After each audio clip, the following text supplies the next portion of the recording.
का आवाज फाटत होतं की असं काय होतं का? आम्ही एकच ऐकत आम्ही माईक म्यूट केलं ना, मी ऑडिओला कनेक्टच केलं नाही. नाही माईक जरी म्यूट झाला असेल तुमचं ते हे असं इको होत नव्हतं ना.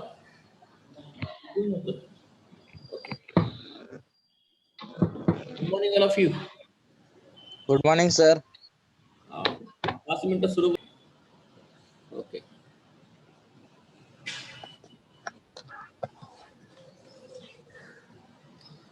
चलो.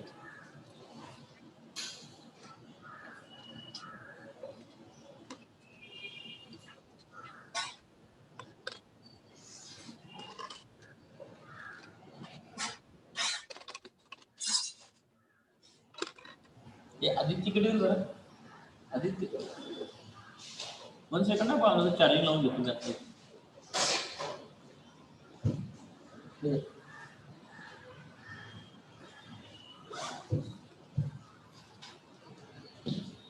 ते वरती तिथे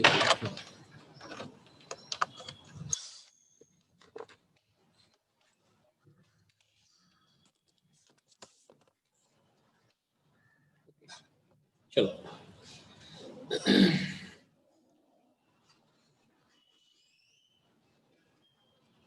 Okay.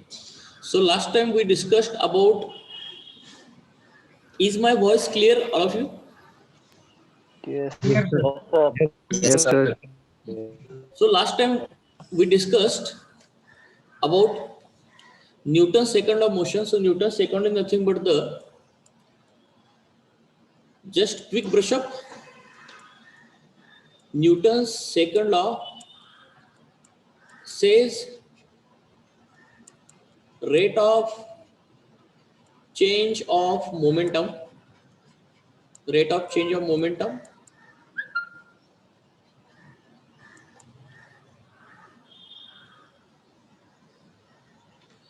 is directly proportional to the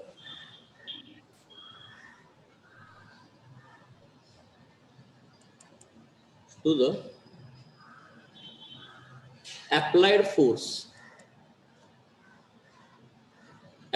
force, and this applied force is nothing but the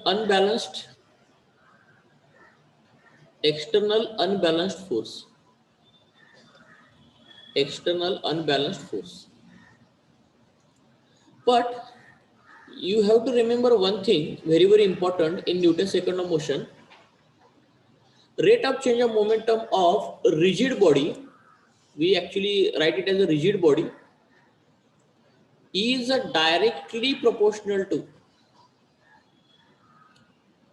everything I explained last time regarding the rate of change of momentum is directly proportional to the applied force. Means last time I told you that force is directly proportional to the mv2 minus mv1. हमने वो cricket वाला example लिया था, तो cricket ball का final momentum minus cricket ball का initial momentum, और batsman ने जो एक्सटर्नल अनबैलेंस्ड फोर्स लगाया था वो वाला फोर्स इस चेंज इन मोमेंटम को डायरेक्टली प्रोपोर्शनल है. और ये जो एक्सटर्नल अनबैलेंस्ड फोर्स है ये इनवर्सली वेरी करता है टाइम टी को. ये सारा का सारा पार्ट मैंने आपको पिछली बार एक्सप्लेन किया था, लेकिन एक चीज मैंने नहीं बोली थी कि रिजिड बॉडी असल में क्या होता है. ये न्यूटन के सेकंड लॉ के मोशन में, सेकंड लॉ में हम लोग रिजिड बॉडी के बारे में पढ़ते हैं. Nothing I just started. Okay, तो रिजिड बॉडी का मतलब क्या होता है मैं आपको समझाता हूं. रिजिड बॉडी क्या ऐसी बॉडी होती है कि समझ लेंगे रिजिड बॉडी ऐसा कोई, तो अगर मैंने इस पर कोई फोर्स लगाया एक्सटर्नल अनबैलेंस्ड फोर्स, तो वो फोर्स लगाने की वजह से उस बॉडी के डायमेंशंस में कुछ भी चेंज नहीं आता. There is no change in dimension of a body. There is no change in dimension of a body. Dimension यानी क्या, उस बॉडी का कुछ तो रेडियस होगा, अगर समझ ले स्फीयर होगा तो स्फीयर का कुछ तो रेडियस होगा या उसका एरिया होगा या वॉल्यूम होगा, इस किसी में भी चेंज नहीं आता है, इसको बोलते हैं रिजिड बॉडी। फोर्स लगाने के बाद भी बॉडी के डायमेंशंस में या मेजरमेंट में कुछ भी चेंज नहीं होता, उसको बोलते हैं रिजिड बॉडी। तो लॉजिकल बात है, जो आयरन का गोला होता है ज्यादातर वो फर्म होता है, तो उसको कोई फोर्स लगाने के बाद उसके डायमेंशन में ज्यादा कोई चेंज नहीं आता, तो रिजिड बॉडी कहलाएगा। लेकिन अगर मैंने एक दूसरा एग्जांपल ले लिया, मान के चलो जो डो मालूम है ना सबको, आपको डो क्या है स्पेलिंग, डो का स्पेलिंग क्या है? DOUGH ना, करेक्ट।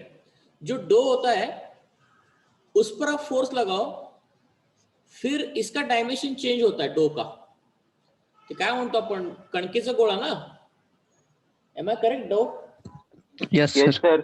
ओके हाँ, सो यहाँ पे डो पर अगर हमने एक्सटर्नल फोर्स लगाया ना, तो उसका डायमेंशन चेंज होगा, वो चपटा होगा, ऐसे ऐसे हो जाएगा वो फोर्स लगाने की वजह से। तो मुझको बताओ, डो पर मैंने फोर्स लगाने की वजह से अभी ऐसे चपटा हो गया, तो इसका मतलब इसका डायमेंशन चेंज हो गया। So can we say dough is a rigid body? No, sir. No. No. हाँ, लेकिन आयरन स्पीयर जो है ना वो रिजिड बॉडी है। ये सब कल का रिवीजन दे, कितना हो गया? कल रिवीजन चल रहा है, अच्छा हो गया। ठीक है, okay. So am I clear with this point? All of you understood what is the meaning Yes, of rigid? Okay. Yes, sir. Yes, sir. Yes, sir. तो देखो ध्यान Yes, से, sir. न्यूटन्स का सेकंड लॉ जो है ना, वो सिर्फ और सिर्फ रिजिड बॉडी पर एप्लीकेबल है।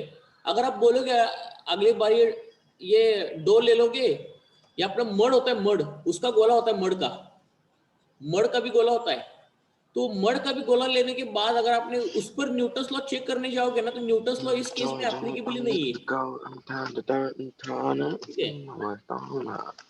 Let's go. अरे बाबांनो कोण बोलायलाय का, कुठं चावडर बसला काय रे गावाच्या, निवांत बोलणं चाललं नाही, व्हिडिओ बघायला लागला।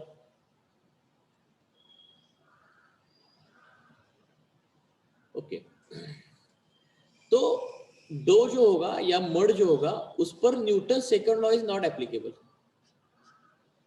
क्योंकि उस पर आप फोर्स लगा के चेंज इन मोमेंटम निकलने जाओगे ना, मोमेंटम छोड़ दो, ये जगह से अगर मूव भी हो गया ना, तो इसका डायमेंशन ही पूरा चेंज हो जाएगा। तो उस केस में ना ये कुछ भी एप्लीकेबल ही नहीं है न्यूटन्स लॉ। इस केस में क्या, एक्चुअली हम लोग वेलोसिटी भी नहीं निकाल सकते, बहुत सारा प्रॉब्लम क्रिएट हो जाता है इसमें, इसलिए इसमें एप्लीकेबल नहीं है, तो याद रखना। So Newton's law is only applicable for rigid bodies, only applicable for rigid bodies. ठीक है, इसका स्क्रीनशॉट निकाल के रखो। तो न्यूटन्स लॉ पूरा मैंने सेकंड लॉ अभी पढ़ाई, देखो अभी पूरा हो गई है। पिछली बार क्रिकेट का एग्जांपल से ये बाकी के वर्ड्स तो मैंने क्लियर किए स्टेटमेंट के, अभी रिजिड बॉडी का ये आप क्लियर हो गया। देखो, take a screenshot of it now.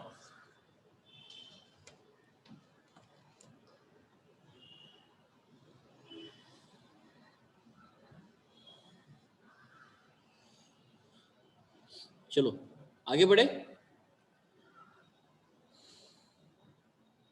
Yes, sir. Okay, चलो नेक्स्ट स्लाइड पर मैं जाता हूं। आज हम लोग पढ़ने वाले न्यूटन्स थर्ड लॉ। थोड़ा सा इस चैप्टर में बच्चों क्या है, बहुत सारा डिटेलिंग है, तो मैं आपको रेकमेंड ये करूंगा कि Newton's first law second law को मैंने जैसे जैसे माइन्यूट डिटेलिंग जो किया है ना, वो अच्छे से पढ़ लो, समझो उसको। एक बार समझ लोगे तो कोई दिक्कत नहीं है। Understanding, conceptual clarity is very very important. Without understanding the concept directly उसको मेमोराइज करने की कोशिश भी मत करना। चलो न्यूटन्स थर्ड लॉ में बोल देता हूं आप, क्योंकि हमको स्कूल से हम लोग पढ़ रहे loss, first law second law third law, लेकिन उसमें बहुत सारी चीजें छुपी हुई है, ये हम लोग नहीं करते, इसलिए हमको न्यूटन्स लॉ लगता है कि चलो भाई सिंपल है, 3 पॉइंट कर लिए, क्वेश्चन सॉल्व कर लूंगा, लेकिन क्वेश्चन सॉल्व करते हो प्रॉब्लम क्रिएट हो जाएगा फिर आपको। अब न्यूटन्स थर्ड लॉ क्या देखते हैं, टू एवरी एक्शन, एक्शन यानी यहाँ पे एक फोर्स के बारे में बोल रहा है, to every action there is always an equal and opposite reaction. Equal and opposite reaction. अब ये रिएक्शन भी एक फोर्स है. तो देखो ये जो लॉ होता है ना, ये क्या बोल रहा है कि हर एक एक्शन को रिएक्शन होता है. फोर्स के बारे में बोल रहा हूं, नहीं तो आप बोलोगे कि हर एक एक्शन को रिएक्शन देना है करके. ये नहीं, गलत गलत गलत सोच रहा हूं, वो नहीं बोल रहा हूं, फोर्स बोल रहा हूं. कोई अगर एक्शन फोर्स होगा तो उसके लिए रिएक्शन फोर्स होता है. ये न्यूटन का थर्ड लॉ बोल रहा है. अब एक्चुअली न्यूटन का थर्ड लॉ जो हम लोग पढ़ते हैं, तो यहाँ तक हम लोग उसको सीमित रखते हैं और हम लोग बोलते हैं चलो भाई न्यूटन थर्ड लॉ हमारा हो गया. लेकिन न्यूटन थर्ड लॉ असल में ये नहीं है. मैं आपको समझाता हूँ न्यूटन थर्ड लॉ का असल में मीनिंग क्या होता है. मैं आपको समझाता हूँ. ओके, एक काम करते हैं हम लोग. न्यूटन थर्ड लॉ को अच्छे से समझने के लिए मैं एक एग्जांपल ले लेता हूँ.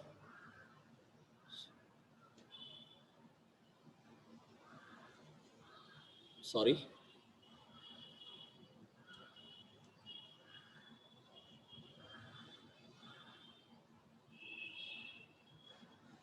एक यहाँ पे दो स्फीयर है, ऐसे समझ के चलो,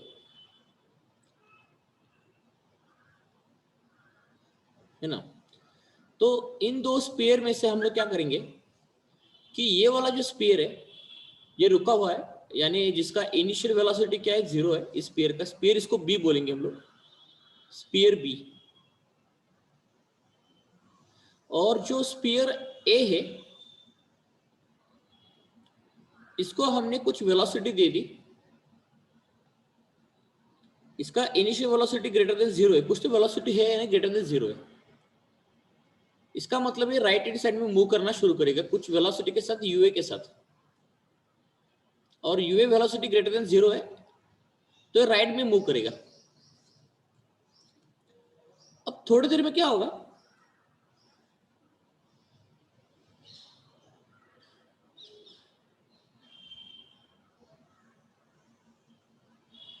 इस स्फीयर बी को स्फीयर ए कोलाइड करेगा. समझ लो इससे कोलिजन हो गया. यहाँ पे इस पॉइंट पर कोलिजन हो गया.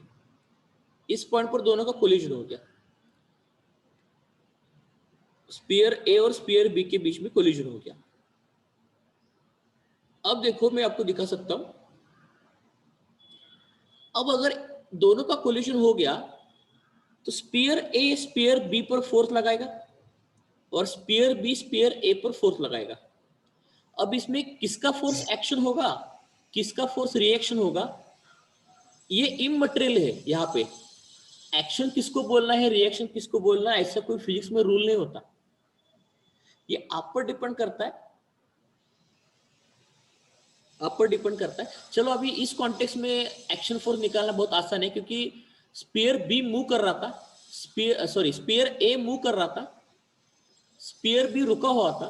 तो लॉजिक से बात है, एक्शन फोर्स लगाएगा स्फीयर ए वाला स्फीयर एक्शन फोर्स लगाएगा और बी वाला स्फीयर उस पर लगाएगा रिएक्शन फोर्स. समझ लो, हम लोग उसको डायग्रामेटिकल दिखा सकते हैं. स्फीयर ए ने फोर्स लगाया बी पर, उसको लिखेंगे एफ. इसको ऐसे लिखेंगे, फोर्स ऑन बी बाय ए. अब ध्यान से सुनना, ये जो ऐसे लिखा जाता है ना एफ बार बी ए, इसका मतलब ये होता है कि फोर्स ऑन बी बाय ए. और ये हो गया समझ लो हमारा एक्शन फोर्स. ये हमारा एक्शन फोर्स हो गया. तो अगर एक्शन हो गया तो उसको रिएक्शन देना चाहिए. तो रिएक्शन में क्या होता है, स्फीयर बी भी अपना रिएक्शन फोर्स दे देता है उसको, लेकिन उसको हम लोग लिखेंगे एफ ए बी बार.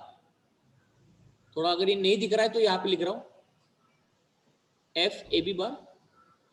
तो इसका मतलब force on A by B, this is called as a reaction force. This is called as reaction force. अब यहाँ पे एक इंटरेस्टिंग चीज नोट डाउन करो आप लोग. न्यूटन थर्ड लॉ बोलते हैं कि for every action there is equal and opposite reaction. अब मुझको आप लोग बताओ कि दोनों भी फोर्सेस सेम डायरेक्शन में है क्या ऑपोजिट डायरेक्शन में है रे? Opposite. Opposite. Opposite direction, opposite direction, very good. तो यहाँ पे देखो, इसको लिखूंगा F। देखो ये जो पहला लेटर होता है ना, पहला, इस पर फोर्स लगा रहा है और दूसरा फोर्स लगा रहा है। सेकंड केस में फोर्स लग रहा है ए पर, फोर्स लगा रहा है बी। ये फिजिक्स का स्टैंडर्ड नोटेशन होता है, ध्यान से सुनना आप लोग, ठीक है। अब यहाँ पे एक चीज याद रखना, यहाँ पे एक चीज याद रखना कि न्यूटन का थर्ड लॉ को प्रूव करने के लिए यही बेहतरीन और सबसे आसान एग्जांपल है। इसके आगे क्या होगा वो हम लोग बाद में पढ़ेंगे। I am just focusing on the Newton's third law. वो ये बोलता है कि for every action there is an equal and opposite reaction, यानी ये जो दो फोर्सेस है, ये वाला फोर्स हो गया हमारा एक्शन फोर्स और ये वाला हमारा हो गया रिएक्शन फोर्स। तो इन दोनों का डायरेक्शन ऑपोजिट होना चाहिए, तो यहाँ पे ऑपोजिट है। लेकिन जो वो दोनों फोर्स को इक्वल बोल रहा है ना, इक्वल वो मैग्नीट्यूड बोल रहा है, मैग्नीट्यूड बराबर है। इन दोनों भी फोर्सेस का मैग्नीट्यूड इक्वल होगा। मैग्नीट्यूड इक्वल होने का मतलब क्या हो रहा है कि दोनों भी वेक्टर का लेंथ सेम होगा लेकिन डायरेक्शन ऑपोजिट होगा। लेंथ सेम दिखाना पड़ेगा अपने को, लेंथ देखो, ये लेंथ उन दोनों का सेम रखना पड़ेगा। यानी इसका मतलब क्या हो रहा है कि मैग्नीट्यूड निकालने के वक्त जब भी किसी वेक्टर का मैग्नीट्यूड निकालते हो तो उसको मॉड्यूलस डाल देना, modulus. Magnitude of A B bar is equal to magnitude of B A bar. या इसको आप ऐसे भी लिख सकते हो, ऊपर सिर के ऊपर का बार निकाल दो, F B A is F A B is equal to F B A. ये मैं सिर्फ स्केलर क्वांटिटी लिख रहा हूं, scalar quantities, these are the scalar quantities. दोनों का मैग्नीट्यूड यानी न्यूमेरिकल वैल्यू इक्वल होना। समझ लो ये अगर 10 न्यूटन का होगा तो ये भी 10 न्यूटन का होगा। तो ये जो 10 न्यूटन है ना, इसको बोलते हैं मैग्नीट्यूड। तो न्यूटन बोलता है कि ये मैग्नीट्यूड इक्वल होना चाहिए और डायरेक्शन ऑपोजिट होना चाहिए। तो according to Newton for every action there is an equal and opposite reaction. Okay, ये स्टार्टिंग का प्लॉट सबको क्लियर है क्या? देखो, Yes, sir. Yes, sir. Words का मीनिंग देख लो बेटो।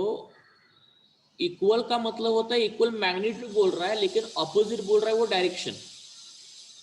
ये ध्यान सुना, मैग्नीट्यूड इक्वल है, ये कहां से पता लग रहा है? दोनों वेक्टर का लेंथ देखो, लेंथ, इसका लेंथ और इसका लेंथ, लेंथ दोनों का सेम है, दोनों का मैग्नीट्यूड सेम है, ठीक है। और ये दोनों भी फोर्स एक इंस्टेंट पर लगेंगे, एक ही टाइम पर लगेंगे। ऐसे नहीं कभी होगा कि पहले ए बी पर फोर्स लगाएगा और थोड़ी देर के बाद बी सो के उड़ जाएगा और ए पर फोर्स लगाएगा, ऐसा नहीं होगा। ये दोनों भी फोर्स एक सेम इंस्टेंट पर लगते हैं, सेम इंस्टेंट पर। अब देखो, ये जो हमने पढ़ा है इसका मैं थियोरेटिकली समराइज करता हूं।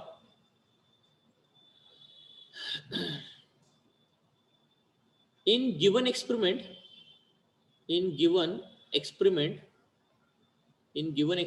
ये जो मैंने अभी एक्सपेरिमेंट किया, जो आपको मैंने दिया, उसके ऑब्जर्वेशंस क्या क्या थे, तो हम लोग न्यूटन के थर्ड लॉ के बारे में और आसानी से जान सकते। तो ऑब्जर्वेशंस क्या क्या देखो, उसमें ऑब्जर्वेशन पहला ये था कि ये जो दो इंटरेक्टिंग बॉडीज थी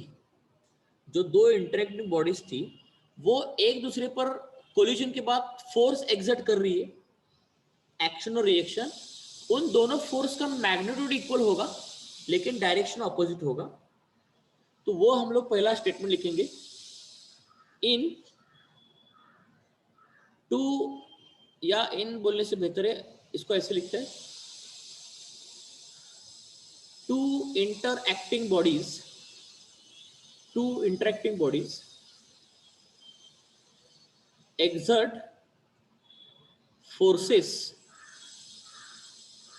which are exert forces on each other after collision, on each other after collision, या ड्यूरिंग कोलिजन बोलो, आफ्टर से बेहतर है ड्यूरिंग कोलिजन, क्योंकि आफ्टर के बाद तो निकल जाएगा ना. During collision, two interacting bodies exerts forces on each other during collision. These forces are always equal in magnitude, and opposite in direction,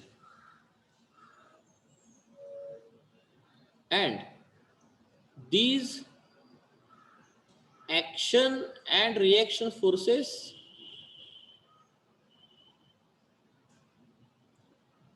always occur in pairs.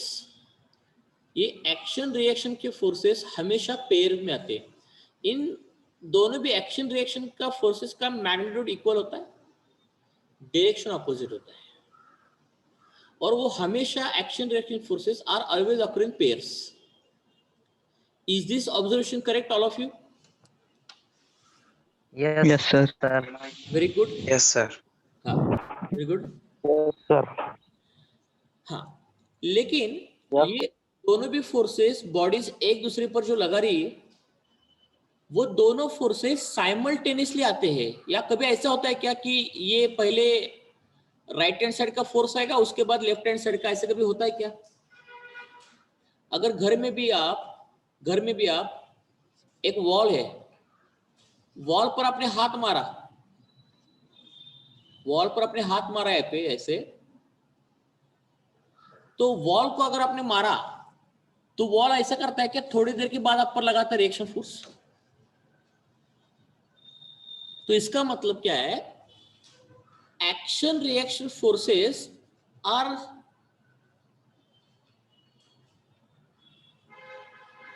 act simultaneously at the same instant. So action reaction forces always act simultaneously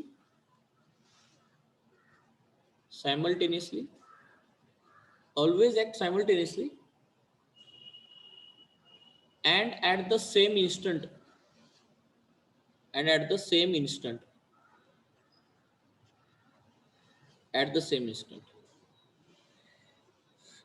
Is this observation correct? Again, इसमें किसी को doubt है कि देखो? Yes, sir. Simultaneous आना ही बहुत important है. मुझको बताओ. Clear, sir.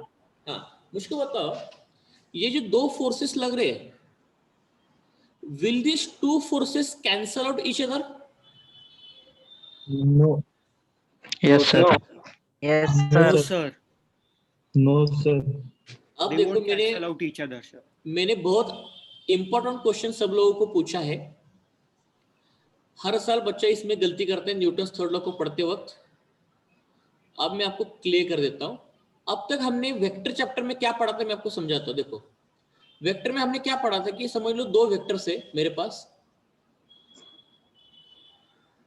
ये वाला वेक्टर है और दूसरा वाला वेक्टर है. अगर इन दोनों का मैग्नीट्यूड सेम होगा और डायरेक्शन अपोजिट होगा तो हम लोग इनका सब्ट्रैक्शन करते हैं. तो समझ लो ये वाला हो गया +10 न्यूटन का और ये वाला हो गया -10 न्यूटन का. तो हम लोग रिजल्टेंट कैसे निकालते हैं? इन दोनों को ऐड कर देते हैं, तो f of B A bar plus f of A B bar, और फिर वो डायरेक्शन क्या है उसके हिसाब से प्लस और माइनस रख देते हैं. और हम लोग क्या करेंगे, 10 + और -10, हम लोग रिजल्ट लिखते हैं 0. ये करेक्ट है, लेकिन ये जो रिजल्टेंट का फॉर्मूला कब एप्लीकेबल है? For a single body. अगर ये 10 न्यूटन के फोर्सेस या दोनों भी फोर्सेस अगर एक सिंगल बॉडी पर लग रहे हैं, तब उस केस में देखो सिंगल बॉडी पर एक सोच के देखो आप लोग, एक सोच के देखो, एक सिंगल बॉडी मेरे पास, इस सिंगल बॉडी पर मैं राइट हैंड साइड में +10 न्यूटन लगा रहा हूँ, लेफ्ट हैंड साइड में -10 न्यूटन लगा रहा हूँ। अब मुझको बताओ ये बॉडी अपनी जगह से मूव करेगी क्या? No sir, no sir. क्यों नो नहीं, सर। क्यों नहीं मूव करेगी? क्योंकि इस पर लगने वाला रिजल्टेंट फोर्स क्या हो गया? जीरो। जीरो। तो 0 न्यूटन। देखो अगर बॉडी सिंगल होगी, सिंगल बॉडी होगी और सिंगल बॉडी पर दो इक्वल एंड अपोजिट फोर्सेस लग रहे हैं, तभी रिजल्टेंट जीरो होता है। लेकिन बच्चों यहाँ पे ये जो दो फोर्सेस है, ये कोई सिंगल बॉडी पर नहीं लग रहा है, ये अलग अलग बॉडी पर लग रहा है। तो अलग अलग बॉडी पर लगने की वजह से ये दोनों भी फोर्सेस एक दूसरे को कैंसल आउट नहीं करेंगे। Am I clear with this? Yes sir. तो सोच के देखो, अगर इन देखो अगर यहाँ पे दो स्पीयर है, हमारे दो स्पीयर है, दो स्पीयर है, इन दोनों पर ऐसे फोर्सेस लग रहे हैं। एक है अपना F of B A bar और दूसरा है F of A B bar. अगर आपके हिसाब से अगर यहाँ पे अगर स्पीयर ए के लिए और स्पीयर बी के लिए अगर रिजल्टेंट जीरो हो गया, रिजल्टेंट जीरो हो गया, तो इसका मतलब ये दोनों बॉडी चिपक के बैठनी चाहिए ना फिर। Yes sir. लेकिन ऐसा होता है क्या? नहीं होता है। एक्चुअल क्या होता है, बॉडी ए जब बी को हिट करता है ना, तो बॉडी ए का वेलोसिटी कम होता है, may be body A rebound भी कर सकता है ना पीछे। Yes sir. हाँ, तो इसका मतलब क्या है कि फोर्सेस हम लोग इक्वल एंड अपोजिट कैंसिल कब करते हैं? जब अगर सिंगल बॉडी होगी तभी कैंसिल करते हैं हम लोग। इक्वल एंड अपोजिट फोर्सेस अगर सिंगल बॉडी पर लग रहा है तभी कैंसिल होता है। लेकिन अगर इक्वल एंड अपोजिट फोर्सेस अगर अलग अलग बॉडीज पर लग रहा है, वो तो कैंसिल आउट नहीं होता।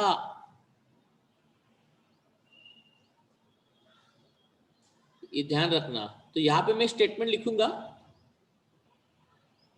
both forces always act on different bodies, always act on different bodies, so they never cancel each other, even though they have a same magnitude but opposite direction. They never cancel each other, never cancel each other.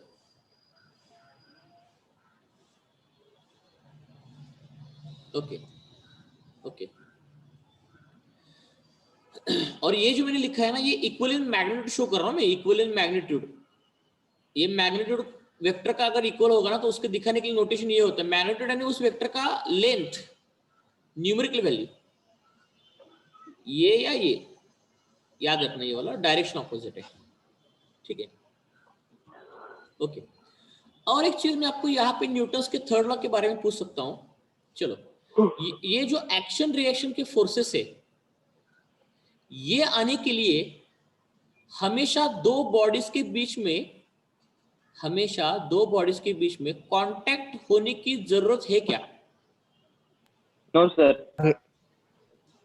ये अगर action reaction अगर force आना है, तो दो body का हमेशा contact होना जरूरी है क्या? No sir. No sir. No sir. अगर नहीं है तो बताओ फिर एग्जांपल कौन से कि जिसमें बिना कांटेक्ट के भी फिर भी एक्शन रिएक्शन फोर्सेस लग सकते हैं? Sir magnet. हाँ करेक्ट है, मैग्नेट्स का एग्जांपल है और रॉकेट का भी है। Yes sir. मैग्नेट का एग्जांपल सबसे बेहतर है। Yes sir. उसको बताओ, दो मैग्नेट्स अगर सेम पोल एक साथ आ गए, सेम पोल, तो एक दूसरे को रिपेल कर सकते हैं? Yes sir. तो ये जो रिपल्शन है, ये भी एक्शन रिएक्शन पेयर होता है, लेकिन इसके लिए दो बॉडीज को कांटेक्ट में आने की कोई भी जरूरत नहीं है। सो यहां पे लास्ट का स्टेटमेंट लिखता हूं, both forces do not necessarily arise due to contact, means they can be non-contact forces also. Non-contact forces also. These can be non-contact forces also. For example, repulsion between two magnets.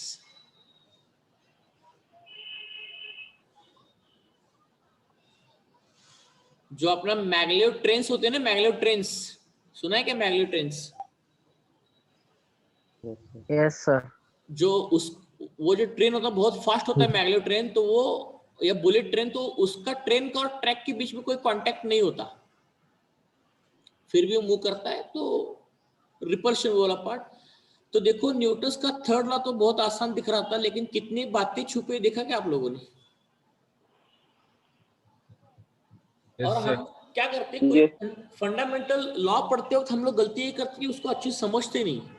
एक बार fundamental law clear हो गया ना, तो दुनिया के किसी भी book या फिजिक्स के क्वेश्चन आप लगा सकते हो, no problem in that, but the fundamental must be strong.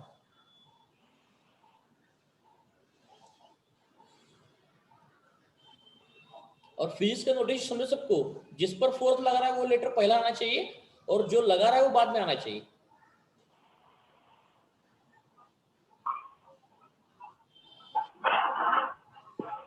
Okay, मैं आपको होमवर्क के लिए, आज के होमवर्क के लिए क्वेश्चन दे देता हूँ। अभी एक क्वेश्चन आप साइड बाय साइड लिखना शुरू कर लो। होमवर्क के क्वेश्चन में जैसे जैसे पढ़ाऊंगा वैसे क्वेश्चन दे दूंगा।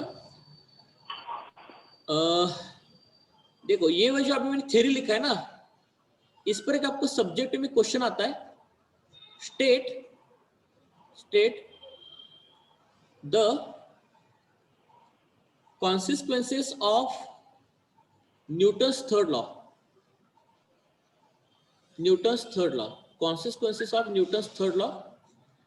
तो उसमें आंसर आपको ये लिखना है। तो this is today's first question for homework. अच्छे समझो, और it no need to draw the diagram, diagram is for your understanding purpose. Am I clear with this? Yes, sir. Yes, Yes, sir. sir. Yes, sir. Sir. तो इस पर subject में question आपको ऐसा आएगा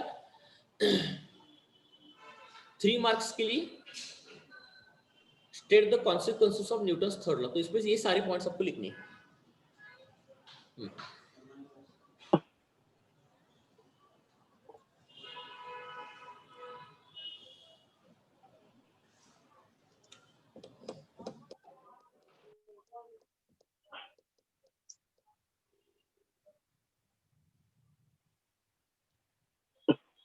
एक क्वेश्चन है, इंटरेस्टिंग क्वेश्चन है।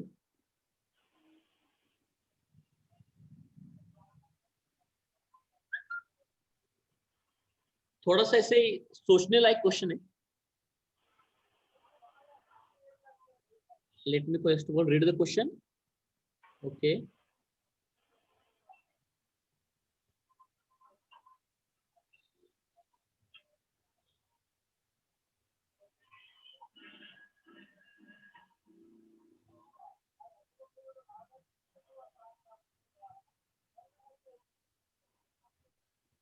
ओके,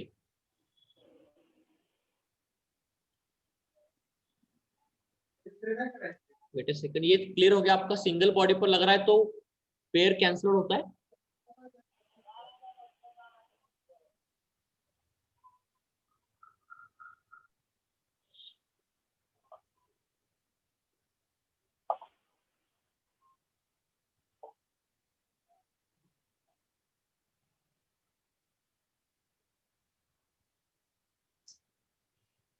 ओके, चलो एक क्वेश्चन देखो, अच्छा क्वेश्चन है। You are inside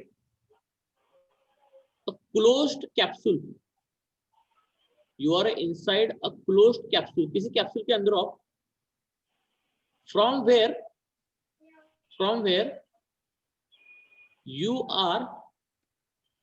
you are not able to see anything, not able to see anything about the outside world, about outside world.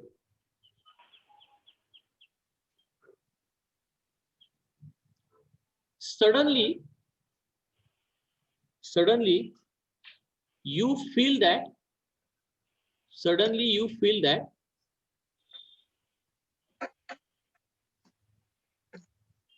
you are pushed. Suddenly you feel that you are pushed towards right hand side, towards the right.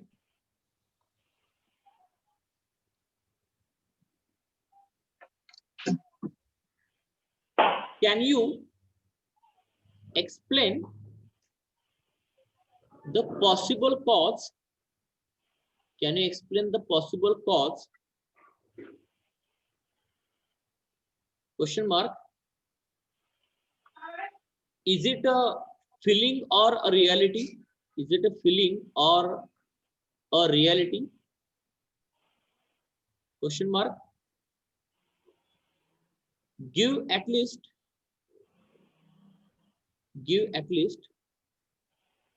one or more situation like this.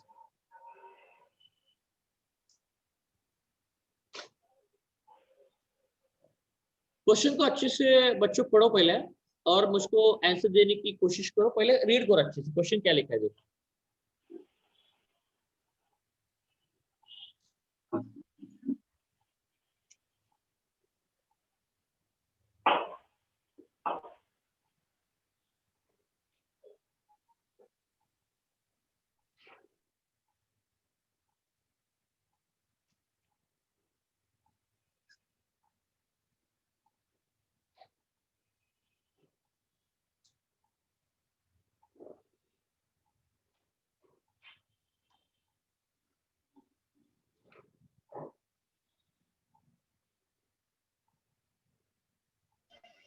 Sir sir हो सकता है कि वो capsule left में turn करता हो। Very good, very good, very good. तो capsule left में टर्न कर रहा होगा, इसलिए हम लोग राइट में मूव कर रहे हैं। That is absolutely correct. So you tell me whether it is a feeling और a reality. Sir it's feeling. Okay, मेरे को बता दो, कोई कैप्सूल है, देखो कोई कैप्सूल है, कोई मशीन है या बस में आप बैठे ऐसे सोचो। देखो एक सिंपल सी लॉजिक है, हम लोग भी देखो बस में क्या करते हैं, बस जब टर्न करता है, समझ लो हम लोग किसी टर्न पर है, हम लोग किसी टर्न पर है ना। तो देखो उसके पहले समझ लो हम लोग ऐसे यहाँ पे जा रहे हैं, इस कैप्सूल में हम लोग यहाँ पे बैठे हैं ऐसे। तो कैप्सूल असल में इस डायरेक्शन में जा रहा था, ओके। और उसके अंदर आप बैठे हो ऐसे, आपका सिर दिख रही है, उसके अंदर आप बैठे हो, तो कैप्सूल असल में इस डायरेक्शन में जाना चाहिए। तो सडन एक टर्न आ गया, तो कैप्सूल ने क्या किया, टर्न किया लेफ्ट हैंड साइड में। लेकिन प्रॉब्लम ये होता है कि कैप्सूल तो लेफ्ट हैंड साइड में टर्न किया, लेकिन टर्न करने से पहले देखो आप और कैप्सूल इस स्ट्रेट लाइन मोशन में जा रहे थे। आप टर्न करने से पहले आप और कैप्सूल एक स्ट्रेट लाइन मोशन में जा रहे थे, स्ट्रेट लाइन मोशन में जा रहे थे। अचानक से कैप्सूल ने टर्न लिया, तो इसका मतलब क्या होता है कि पहली चीज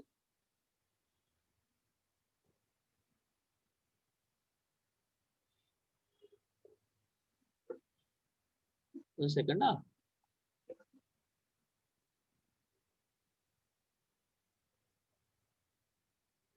ओके। तो होता क्या है कि न्यूटन्स का फर्स्ट लॉ क्या बोलता है कि जब तक हम हमारे ऊपर कोई एक्सटर्नल अनबैलेंस्ड फोर्स एक्ट नहीं करता, तब तक हम लोग अपना स्ट्रेट लाइन वाला ही मोशन कंटिन्यू करते हैं।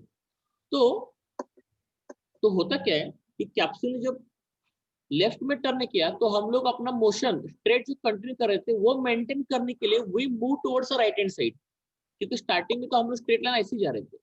बस इसका दूसरा कोई रीजन नहीं था, रीजन एक ही है, कैप्सूल ने लेफ्ट हैंड साइड में टर्न किया होगा, इसलिए you feel that you are push towards the right hand side. Are getting my point? लेकिन आप जो मुझको बताओ, आप जो कार में या बस से, हमारी कार या बस लेफ्ट में टर्न करती है घाट सेक्शन में, हम लोग राइट में मूव करते हैं, लेकिन जो हम लोग राइट में मूव कर रहे हैं तब हम पर किसने फोर्स लगाया, वो फोर्स दिखता है क्या आपको? नो। और उस फोर्स का मैंने अगर पूछे कि सोर्स क्या है बताओ, सोर्स कहीं है क्या उसका?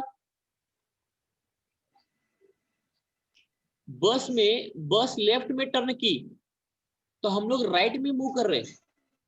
और अगर मैंने पूछा कि हम लोग जो राइट में मूव कर रहे हैं, क्या साइड वाले ने मुझको धक्का दिया क्या? No sir.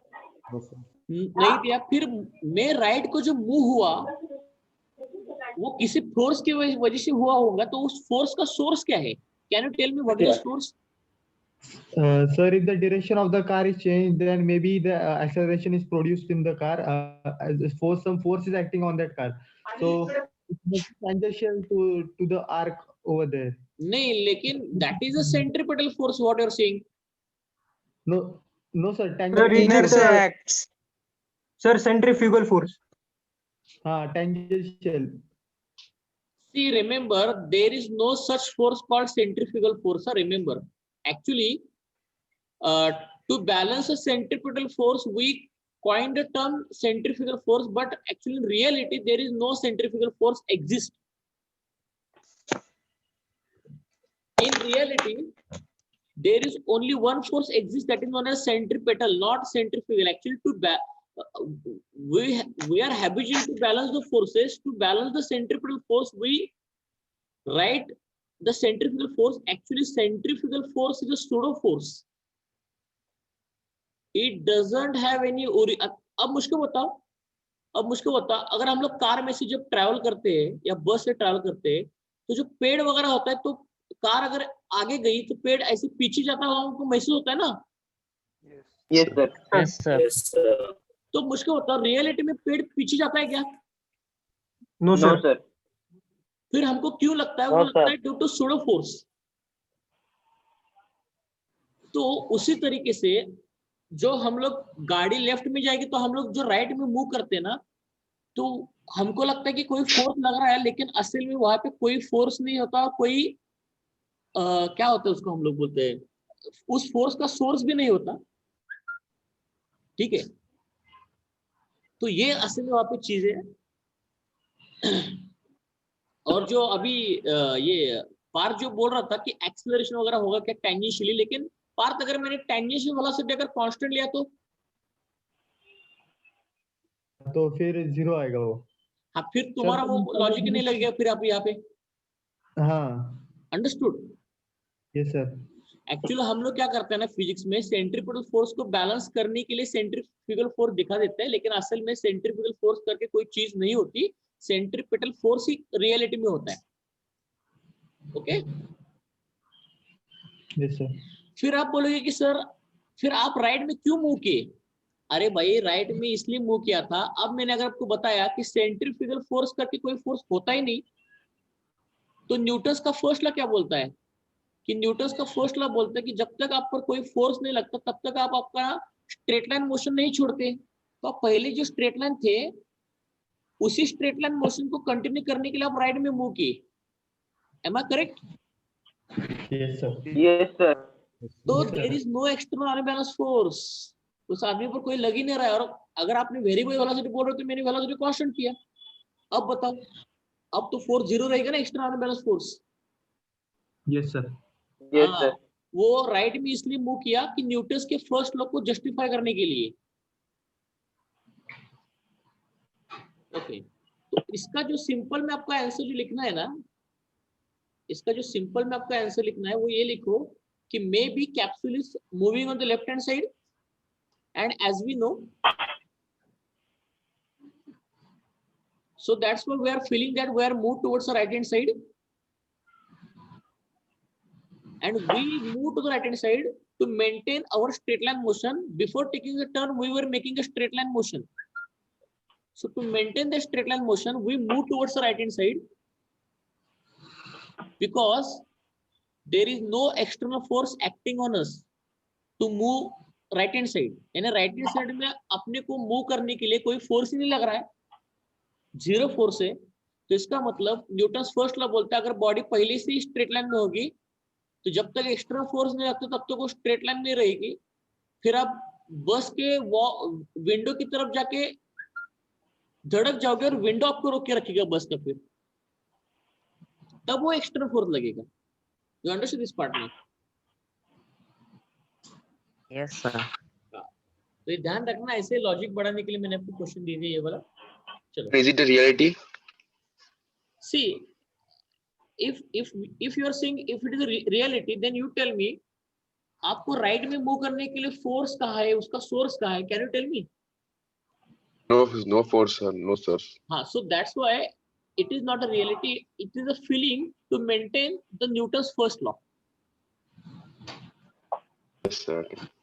वो फीलिंग इसलिए बोल रहा हूँ क्योंकि वो फोर्स वहां पे कोई है ही नहीं, फिर भी हमको राइट में हम लोग मूव कर रहे हैं। जैसे मुझको बताओ, गाड़ी में जाते वक्त गाड़ी अगर आगे गई, गाड़ी हमारी, तो तुमको लगता है कि पेड़ अगर पीछे गया तो वो पेड़ पीछे जा रहा है, वो भी हमको फीलिंग ही है, इवन तो पेड़ असल में पीछे नहीं जा रहा है। अंडरस्टूड? Yes sir. वो वाली चीज है। चलो, we will move to the next point now. तो छोटे छोटे चीजें बच्चों यहाँ पे बहुत इंपॉर्टेंट है। आज से हम लोग न्यूमेरिकल स्टार्ट कर रहे हैं। लॉज ऑफ मोशन के न्यूटन के 3 लॉ के न्यूमेरिकल बहुत इंपॉर्टेंट है। चलो, न्यूमेरिकल हम लोग स्टार्ट कर रहे हैं।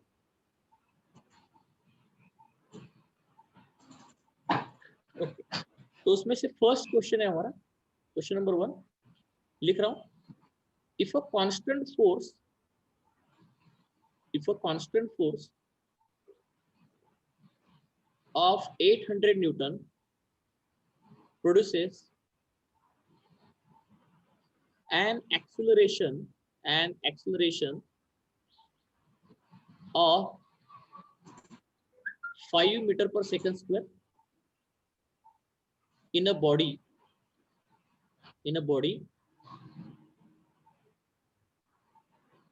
then what is the mass? If the body starts from rest, how much distance will it travel in 10 seconds? देखो, बहुत ही आसान क्वेश्चन है। अब पहली चीज वो पूछ रहे कि बॉडी का मास क्या होगा, फोर्स दिया है, एक्सीलरेशन दिया है, तो हम लोग न्यूटन का सेकंड लॉ यूज करेंगे फर्स्ट आंसर निकालने के लिए। तो force is equal to mass into acceleration, therefore mass is equal to force upon acceleration. लेकिन यूनिट हमेशा याद रखना कि फोर्स अगर न्यूटन में होगा तो एक्सीलरेशन मीटर पर सेकंड स्क्वायर में होता है और मास किलोग्राम में आता है। Remember this units. अगर फोर्स न्यूटन में होगा, एक्सीलरेशन मीटर पर सेकंड स्क्वायर में होगा, तो कंपलसरी मास किलोग्राम में ही आता है। चाहिए तो मैं करके दिखा सकता हूं आपको, देखो। और एक्सीलरेशन आ गया 5।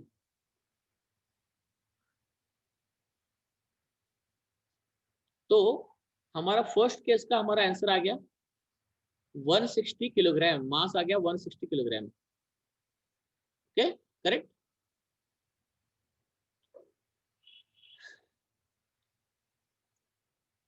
ओके, अब सेकंड फॉर्मूले में क्या बोल रहे हैं, देखो। If the body starts from the rest, how much distance will it travel in the 10 second? तो ये क्वेश्चन सॉल्व होगा प्योरली काइनेमेटिक इक्वेशन में। तो काइनेमेटिक इक्वेशन क्या है हमारा? S is equal to ut plus half it square. ये vertical motion नहीं है, बॉडी हॉरिजॉन्टल मोशन में। यहाँ पे कहीं वर्टिकल मोशन बोला नहीं उसने। अगर वर्टिकल मोशन बोला होता तो जी का वैल्यू दिया होता, हमको नहीं दिए, तो हॉरिजॉन्टल मोशन बोलेंगे। तो डिस्टेंस कवर्ड निकालना है S। अगर बॉडी रेस से स्टार्ट कर रहा है तो बॉडी का इनिशियल वेलोसिटी 0 होगा। एक्सीलरेशन तो हमको पहले से दे के रखा है उसने, कितना है? 5 मीटर पर सेकंड स्क्वायर का एक्सीलरेशन है। तो हाफ इंटू 5 इंटू टाइम दिया है 10 सेकंड, पूछ रहा है वो 10 सेकंड का स्क्वायर, बस।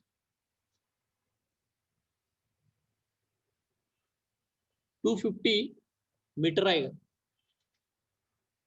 यानी ये क्वेश्चन जो है ना, ये सिनेरियो क्या है कि वो ऐसे बोल रहा है कि समझ लो कोई पहली बॉडी ऐसे रुकी हुई बॉडी ऐसी,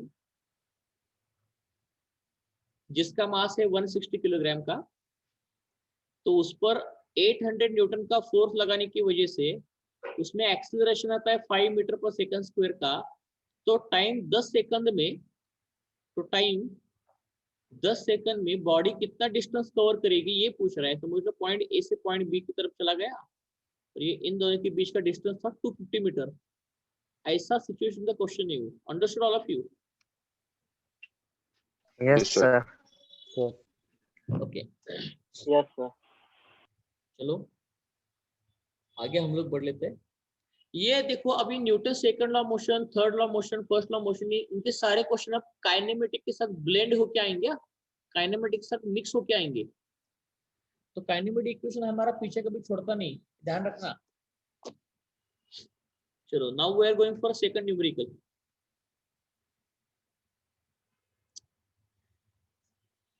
क्वेश्चन नंबर 2, इसका स्क्रीनशॉट लिया क्या सब लोगों ने?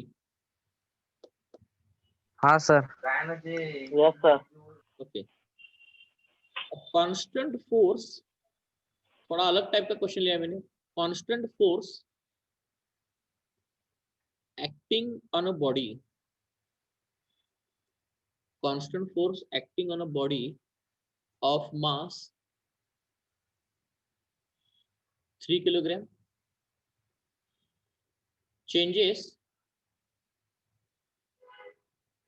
its speed from 2 meter per second to 3.5 meter per second in 25 seconds. 25 seconds.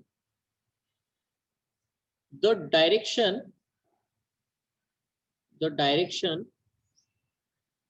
of motion of the body, the direction of motion of body remains unchanged,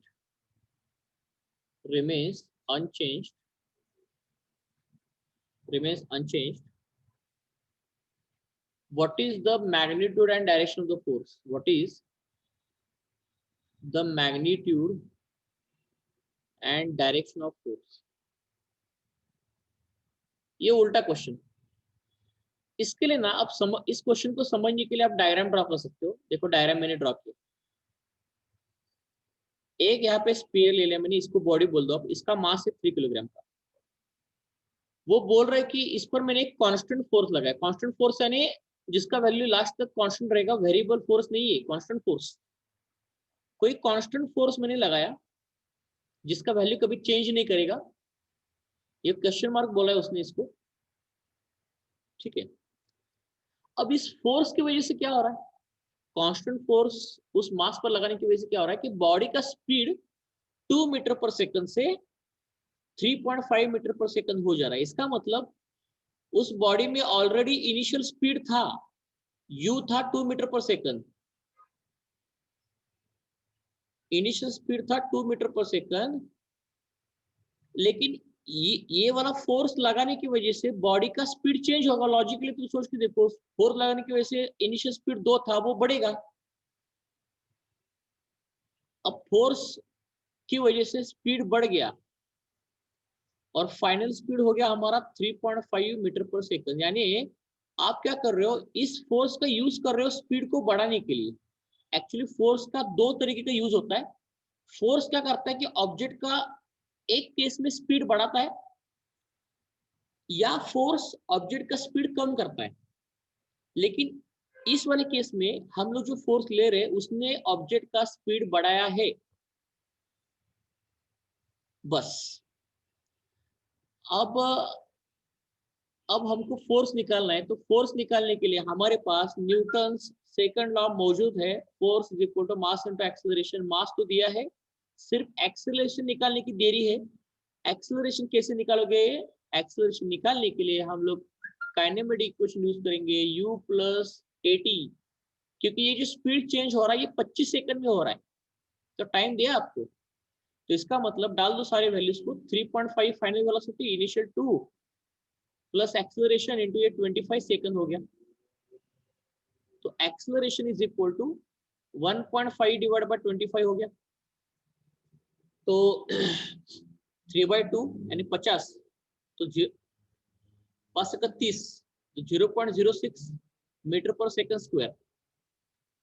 ये ओवरऑल कैलकुलेशन कर सकते हैं ना आप, देखो ऐसे 1.5 का मतलब 3/2 इंटू 25, 3/50, तो इसका मतलब 3/5 इंटू 10, 3/5 0.6 divided by 10, 0.06 ऐसे किया मैंने। You understood this calculation? How did I do? Yes, sir. अरे बहुत आसान कैलकुलेशन है, इतना कोई डिफिकल्ट वाला पार्ट नहीं है वो। ओरल किया, इसके लिए लॉग टेबल मत लगाओ भाई, ये कैलकुलेशन करने के लिए। हो गया, फोर्स तो निकलना है, मास 3 किलोग्राम का है, लेकिन ये याद रखना अगर फोर्स का यूनिट न्यूटन निकल रहे हो तो मास हमेशा किलोग्राम में होना चाहिए और एक्सेलरेशन हमेशा मीटर पर सेकंड स्क्वायर में होना चाहिए। तो ये मल्टीप्लाई किया 0.06 मीटर पर सेकंड स्क्वायर, तो मीटर पर सेकंड स्क्वायर और किलोग्राम, न्यूटन बोलते हैं इसको। तो ये आ गया 0.18 न्यूटन का फोर्स आपने लगाया है। You understood all of this question? Yes, sir. Yes, sir. Yes, sir. Yes, sir. तो आज के होमवर्क के लिए दो क्वेश्चन से क्वेश्चन दे रहा हूं। देखो ये वाला क्वेश्चन नंबर 1 हो गया, उसके बाद ये वाला क्वेश्चन का आंसर आप लिखो, ये क्वेश्चन नंबर 2 हो गया होमवर्क के लिए। इसका आंसर आप लोग लिखो जो मैंने अभी बताया। तो लेफ्ट में टर्न कर रहा है इसलिए राइट में जा रहा है, और जिसको डिटेल में लिखना है वो लिखो कि पहले एक गाड़ी स्ट्रेट जा रही थी, अब लेफ्ट में टर्न ली, तो उस आदमी पर, कैप्सूल में जो बैठा है आदमी पर कोई एक्सटर्नल फोर्स नहीं लग रहा है। इसके वजह से according to Newton's first law, अगर कोई एक्सटर्नल फोर्स नहीं लग रहा है तो बॉडी स्ट्रेट लाइन में जा रही है, तो स्ट्रेट लाइन में ही जाएगी। तो उसके लिए हम लोग राइट में मूव कर रहे हैं, और कोई फोर्स ही नहीं लग रहा है, so that's why it is a feeling that we move towards the right hand side. Move होते हैं, that is a reality, no problem, but force नहीं है वहां पे। तो इसका ये आंसर लिखो आप लोग। Second question for homework. अब मैं 2 न्यूमेरिकल देता हूं इसी टाइप की, 2 न्यूमेरिकल देता हूं होमवर्क के लिए। तीसरा और चौथा क्वेश्चन होमवर्क का, तीसरा और चौथा question. Question number 3,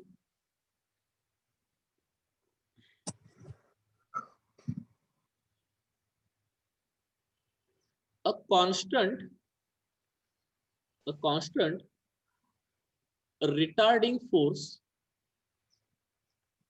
of 50 Newton is applied to a body of mass 20 kilogram with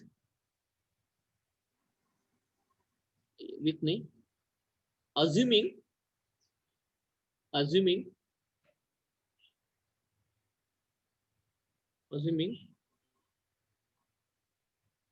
body moving initially with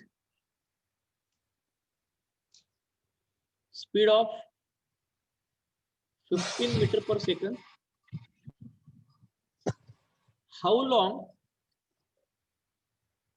does the body take to stop? अब देखो बच्चों, में इसका हिंट बताता हूं। देखो अब रिटार्डिंग फोर्स का मतलब क्या होता है? What is the meaning of retarding force? Unaccelerated. यानी ये फोर्स क्या कर रहा है? बॉडी का एक्सेलरेशन, बॉडी का स्पीड कम कर रहा है ना। Yes sir. बॉडी का स्पीड कम कर रहा है, यानी बॉडी का एक्सेलरेशन निगेटिव कर रहा है। तो इसके लिए क्या करना पड़ेगा? ये फोर्स की वैल्यू क्वेश्चन में पुट करते हो जिसको -50 रखना पड़ेगा आपको। देखो जब आप लिखोगे ना ऐसे force is equal to mass into acceleration, तो यहाँ पे -50 डालो। रिटार्डेशन तब दिखा, एक्सेलरेशन निगेटिव दिखाना पड़ेगा ना आपको, फिर इसलिए -50 लिखना पड़ेगा फोर्स को। You understand this part? This is the hint, और पूछ रहा है कि how long does the body take to stop, यानी टाइम निकालना है, टाइम निकालना। So understood the hint? Yes, sir. Yes, sir. क्योंकि फोर्स रिटार्डिंग है इसलिए निगेटिव लेना पड़ेगा, तब जाके एक्सेलरेशन निगेटिव आएगा। ये ध्यान रखना इसकी तरफ थोड़ा। ये क्वेश्चन नंबर 3 हो गया, हिंट मैंने बताया आपको, बाकी सारा आप कर लो। Question number 4,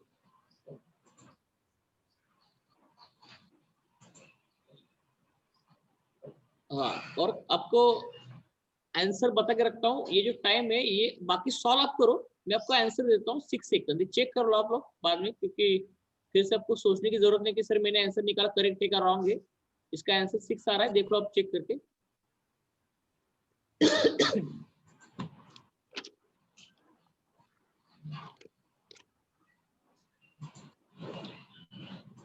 question number 4, a constant force of 60 Newton is acting on a body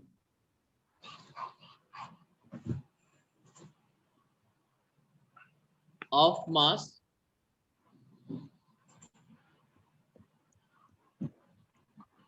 5 kilogram. Then find distance traveled by a body